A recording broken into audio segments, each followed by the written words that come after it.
Mga ka-trip, check nyo to. Meron tayo ditong parcel, tatlo yung parcel nila. Tinatawagan natin, hindi sumasagot. Yan.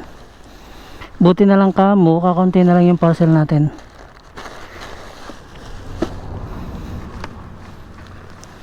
Yan, what if kung marami pa tayong parcel, tapos iiwanan natin tong mga parcel dito sa taas. Malayo yung bahay nila sa kalsada. Tinatawagan natin, hindi sumasagot. So, no choice tayo kundi babain. Ayan, tignan nyo yung bahay nila kung gaano kalayo sa tabing kalsada.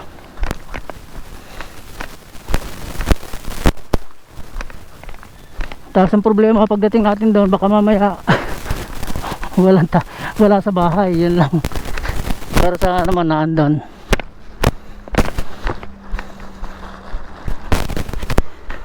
So ayan, kung marami tayong parcel, tapos iiwanan natin yung motor natin doon sa tabing kalsada. Isipin nyo gaano kalayo yung bahay niya. Possible na pwede tayong mawala ng parcel.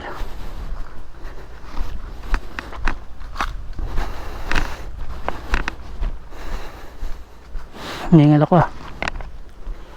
Ayun yung bahay nila, tabing bukid, ayun may tao.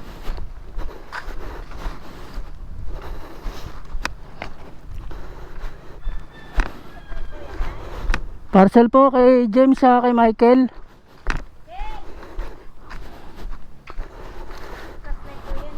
Po.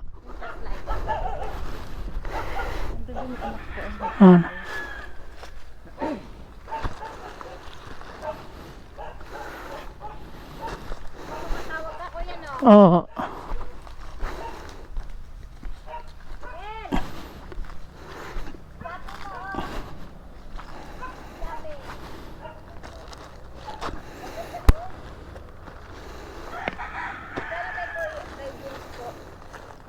Dalawa yung kay James eh, 140, 149, tapos tong kay Michael 515. Eto.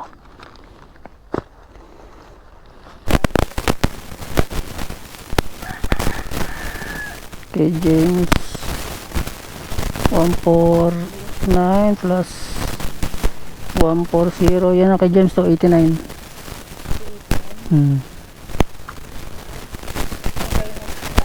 Kay Michael 515. Pagsamahin ko na lahat.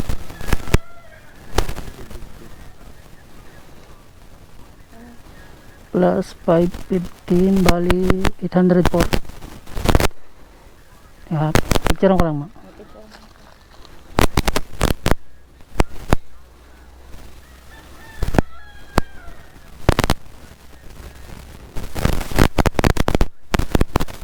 Samahin ko lang ng picture.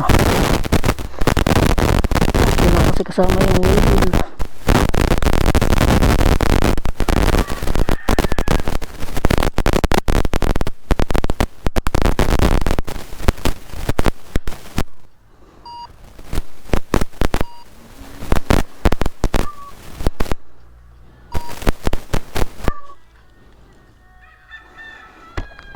Ito.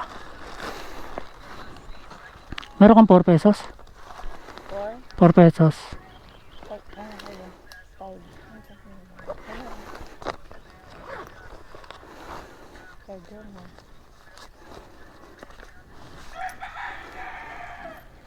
Thank you.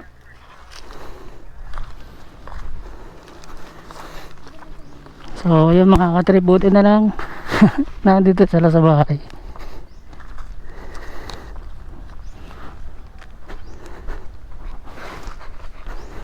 So yun lang mga katrip, na-share ko lang yung experience bilang isang delivery rider. Pag ganyan hindi sumasagot yung mga receiver,